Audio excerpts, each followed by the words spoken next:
So guys, magandang application to. Pwede kang magtanong through text or voice through ChatGPT. Sa Play Store lang or App Store meron yan. Try natin ha. Click mo lang to. Katabi ng mic. Yan.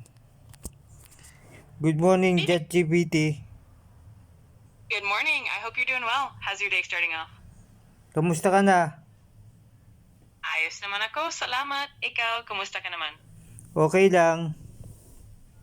Ayos. Mabuti naman. Kung may gusto kang pag-usapan o itanong, andito lang ako. Anong araw na ngayon? Obi, ngayon ay Sabado. May plano ka ba para sa araw na ito? Wala naman. Ayos lang. Minsan maganda rin yung chill lang ang araw. Kung may maisip ka na gustong gawin o pag-usapan, sabihin mo lang. Anong oras na ngayon? Anong oras na? Ngayon ay mga 8:08 ng umaga. Kung may kailangan ka pa o gusto mong malaman, nandito lang ako. Pwede natin i-transfer sa English. English nga tayo. English. Got it. We'll switch to English. If there's anything specific you'd like to chat about or any questions you have, just let me know. Ang galing ano. Tagalog ulit. Tagalog. No worries. Take your time. Whenever you're ready, I'm here to help.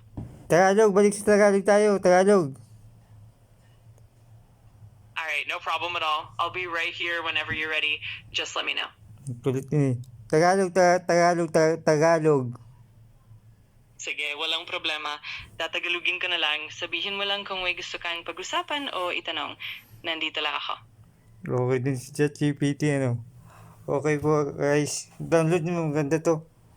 Pwede mo kausapin si ChatGPT. Yun lang po.